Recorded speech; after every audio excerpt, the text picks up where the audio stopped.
Salut, bienvenue en jeu de puissance. On va parler comme on a pris l'habitude de façon hebdomadaire, du classement général, voir où on en est. Toujours cette course au playoff, cette course incroyable du côté de la conférence Est. Et du côté de la conférence Ouest, on a quand même un peu de suspense pour la dernière place en playoff. Je pense que ça va tenir presque jusqu'à la fin, et ça correspond à deux équipes canadiennes, et ben, on va voir ça plus tard. On commence tout de suite par la conférence Est, avec la division Atlantique, avec les deux premières équipes, comme je vous l'ai dit la semaine dernière, qui sont plutôt en forme et qui sont plutôt bien placés pour se qualifier directement. Maintenant, va savoir quelle équipe sera la première. On verra tout le long de ce mois de février, mars et avril pour voir qui finira premier de cette division atlantique. Mais pour l'instant, les deux équipes qui sont vraiment en forme sont les Maple Leafs de Toronto, les Panthers de la Floride. En forme, quand je dis en forme, c'est-à-dire qu'ils sont vraiment en forme depuis le début de la saison. Hein, parce que là, comme vous pouvez voir, sur les séquences des 10 matchs, on a des Maple Leafs de Toronto qui sont sur une séquence de 2 victoires consécutives, mais qui sont que sur 5 victoires sur les 10 derniers matchs. Et la nuit dernière, les Panthers de la Floride ont perdu contre les Capitals de Washington 6-3, ce qui leur fait une séquence de une défaite, mais sur les 10 derniers matchs, c'est un peu mieux que les Maple Leafs de Toronto. 6 victoires pour seulement 4 défaites sur les 10 derniers matchs. Une équipe qui est plutôt en forme, même si elle a perdu dans un match très très important la nuit dernière, c'est les Sénateurs d'Ottawa. Une séquence de 7 victoires pour seulement 3 défaites lors des 10 derniers matchs. Elle a perdu contre le Lightning, et c'était dans un back-to-back. Elle avait gagné lundi contre les Predators de Nashville. Là, elle a perdu de façon assez honorable, hein, ce 4-3, hein, un match très très serré. Ensuite, on a cette division métropolitaine, qui voit à sa première place des surprenants et toujours incroyables Capitals de Washington, comme vous pouvez voir. Toujours 7 victoires lors des 10 derniers matchs, et les 3 défaites, il y en a 2, c'était après le temps réglementaire. Il faut parler bien sûr du capitaine Ovechkin, qui a encore marqué la nuit dernière. C'était dans une victoire, c'est contre les Panthers, comme je l'ai dit, 6-3. C'était dans un but vide, et ça lui fait plus que 19 buts. 19 buts pour lui avant d'atteindre le record de Wayne Gretzky. Est-ce qu'il va pouvoir l'atteindre cette saison? Ça me paraît un peu juste, mais c'est possible, hein, s'il marque beaucoup de buts lors de ses 29 derniers matchs. Il pourra peut-être récupérer le record du meilleur buteur de la NHL de tous les temps. En plus, il faut savoir qu'il a été blessé lors du début de saison. C'est un peu dommage. S'il n'avait pas raté ces quelques semaines à cause d'une blessure, il aurait peut-être pu être encore plus près de ce record. Ensuite, il y a les Hurricanes de la Caroline. Comme vous pouvez voir, une séquence de 2 défaites d'affilée, c'est un peu plus dur pour les Hurricanes de la Caroline, malgré l'arrivée de Rantanen. Il y a les Devils du New Jersey qui sont là, là aussi pas trop loin, mais pas trop loin. Regardez, seulement 2 points de moins que les Hurricanes de la Caroline, mais avec un match en plus que. Là aussi, leur séquence n'est pas exceptionnelle sur les 10 derniers matchs, seulement 4 victoires. Et on va, bien sûr, comme la semaine dernière, s'intéresser au quatrième as, à la wild card. Et on va tout de suite voir que le Lightning de Tampa Bay est très très bien placé, vu que normalement, si on regarde le pourcentage de points, ils sont même devant les Sénateurs d'Ottawa. Si la colonne était mise par rapport au pourcentage de points, ils seraient troisième de cette division atlantique, et les Sénateurs d'Ottawa, premiers qualifiés pour la wildcard. Ensuite, pour la deuxième wildcard, il y a les Red Wings de Détroit qui sont en super forme, séquence de 7 victoires d'affilée, avec encore une victoire la nuit dernière. C'était contre le Kraken de Seattle. Bon, ça s'est terminé au tir de barrage, 5-4, mais n'empêche, ils ont encore gagné, ce qui leur permet d'avoir une très très belle séquence, et surtout ce qui leur permet d'être pour l'instant, si le championnat s'arrêtait aujourd'hui, d'être cette équipe qui se qualifierait dans cette deuxième place de la wildcard. Ils peuvent même, à mon avis, aller récupérer le Tampa Bay Lightning. Hein. Ils ont d'ailleurs un point de plus si on regarde bien, même s'ils ont 2 matchs en plus qu'eux. Donc attention à ces Red Wings de Détroit qu'on voyait très très mal en début de saison, et là ils se sont vraiment réveillés. Il reste quand même sur un différentiel de -8, ce qui est un peu problématique, mais bon, on a vu la saison dernière que les Capitals de Washington s'étaient qualifiés avec un différentiel négatif, très très négatif, encore plus négatif que celui-ci. Ensuite, il y a les Columbus Blue Jackets qui avaient été vraiment surprenants lors des dernières semaines. Là, ils prennent un peu le contre-coup, mais c'est souvent comme ça. On a souvent des longues séries de victoires et après on a quelques matchs où c'est plus difficile. Là, 2 défaites d'affilée et sur les 10 derniers matchs, 5 victoires seulement pour les Blue Jackets de Columbus. Les Boston Bruins, ça va plutôt pas mal. D'ailleurs, ils ont gagné la nuit dernière contre le Wild du Minnesota, une belle victoire, ce qui leur permet de se relancer dans cette course au playoff. Une séquence de 2 victoires pour eux, 6 victoires lors des 10 derniers matchs. Attention, les Boston Bruins ne sont pas encore finis et ils peuvent aller se battre. Les Islanders de New York, eux aussi, sont sur une très très belle séquence. 8 victoires sur les 10 derniers matchs. Les Islanders tournent vraiment très très bien. Attention aux Islanders, ils ont gagné la nuit dernière contre les Golden Knights de Vegas 2-1. Ils ont tiré seulement 14 fois au but, du moins des tirs cadrés, mais ils ont quand même gagné 2-1, ce qui prouve qu'ils sont vraiment dans un bon mood et qu'ils peuvent être surprenants et qu'ils peuvent nous surprendre. Et ils sont toujours eux aussi dans cette course au playoff, comme énormément d'équipes. Ça va être vraiment très très intéressant jusqu'au bout. On va finir par les 3 équipes, à mon avis, qui sont malheureusement maintenant un peu en retrait, mais qui restent, je vous dis, une séquence de victoires à ce niveau de points, tellement ils sont prêts, et vite on est ramené en haut du classement, et vite on se retrouve à se battre pour ces playoffs.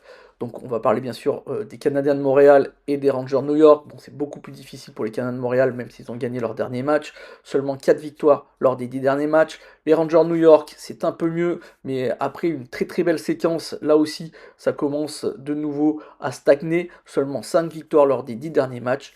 Et les Penguins de Pittsburgh, comme les Flyers de Philadelphie, eux aussi, ils ont encore une possibilité de se qualifier. Mais comme vous pouvez voir, ils sont même pas encore dans les 500, dans le pourcentage de 50% de victoires, ce qui les met vraiment en difficulté. Là, il va falloir vraiment que eux, ils fassent des belles séries et que devant, ça ne gagne pas trop pour pouvoir se qualifier.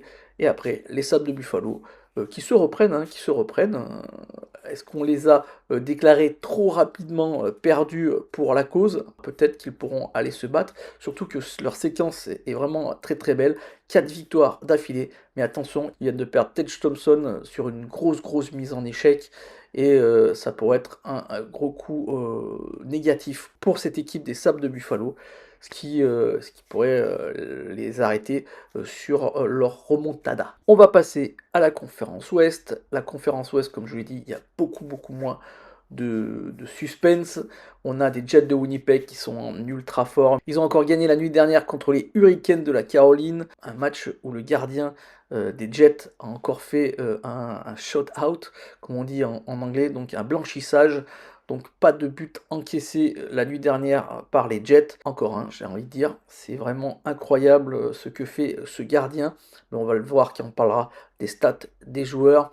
Les Jets de Winnipeg, 8 victoires sur les 10 derniers matchs, une séquence de 7 victoires d'affilée. Cette équipe est impressionnante. Elle a eu un petit trou d'air fin décembre, début janvier, mais là elle est repartie de plus belle. Et ça fait de cette équipe peut-être une des équipes favorites pour gagner la Coupe Stanley.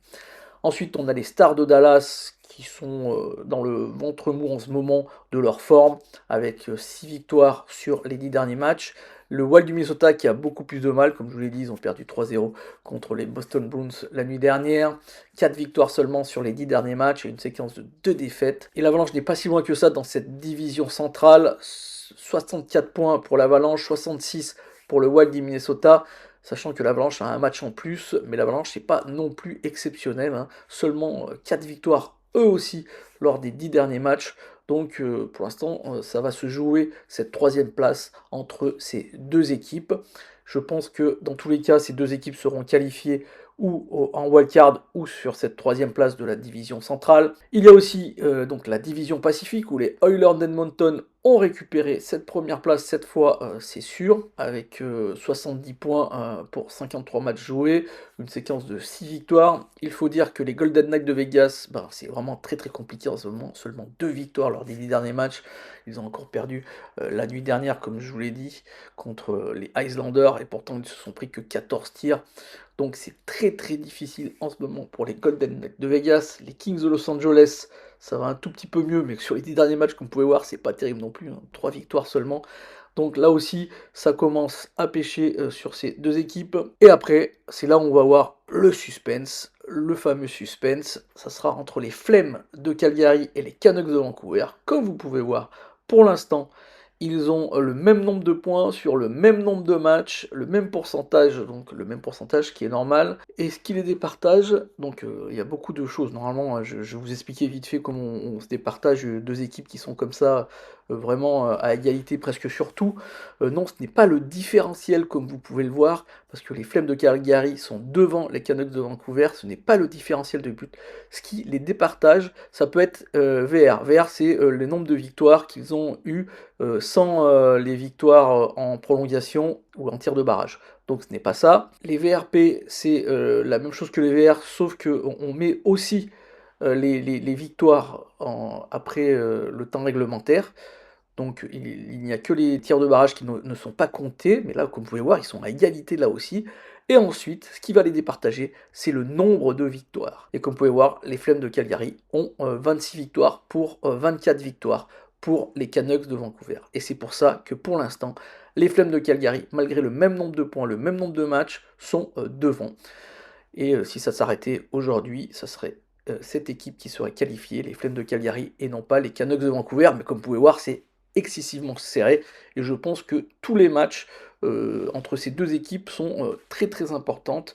Et on verra donc à partir de jeudi, ils ne jouent pas ce soir, mais les Flames affrontent l'Avalanche du Colorado, alors que les Canucks de Vancouver affrontent les Sharks du côté des Sharks. Donc attention, les Flames vont avoir du boulot, alors que les Canucks c'est un peu plus facile parce qu'ils affrontent une équipe qui est presque déjà éliminée. Ensuite, on a le club de hockey de l'Utah qui est quand même déjà assez loin, hein, comme vous pouvez le voir, 6 points de retard pour le club de hockey de l'Utah. Pareil pour les Blues de Saint-Louis. Les Doug Nanahem ont 7 points de retard. Donc pour moi, toutes ces équipes, à part vraiment une grosse séquence de victoires incroyables qui s'enchaînent, qui s'enchaînent, qui s'enchaînent et qui permettraient à ces équipes de remonter au classement. Mais sinon, pour moi, toutes ces équipes ont presque déjà fini leur championnat. Je pense qu'on ne va pas trop s'attarder sur ces équipes aujourd'hui. On verra si une de ces équipes commence à enchaîner les victoires. Et à ce moment-là, on regardera si ils sont capables d'aller récupérer une place en playoff. Mais pour moi, pour l'instant, du club de l'Utah, de hockey de l'Utah jusqu'au Sharks de San Jose, ça me paraît très très difficile pour ces équipes d'aller récupérer une place en playoff. Allez, on passe aux stats individuelles. Les stats individuelles, et on commence par Nathan MacKinnon qui est toujours devant, mais comme vous pouvez voir, c'est toujours très très très serré. Leon Draisaitl a toujours un seul point de retard sur Nathan MacKinnon. Nikita Kucherov, 3 points. Donc ça va se jouer entre ces trois joueurs. Et attention toujours à Connor McDavid, car comme je vous l'ai dit, Connor McDavid pourrait sortir du bois. On sait qu'il peut marquer énormément de points. La saison dernière, il avait marqué énormément de points en fin de saison. Et donc revenir sur Nathan MacKinnon. Ensuite, au nombre de buts, c'est Leon Draisaitl qui est largement devant. Je pense que Leon Draisaitl va nous gagner ce trophée du meilleur buteur de la NHL. Et au niveau des assistances, des aides, c'est bien sûr Nathan MacKinnon qui est largement devant. On passe au niveau des gardiens. Au niveau des gardiens, c'est Connor Hellebuyck qui est toujours premier, hein. J'ai l'impression qu'il a été premier presque toute la saison.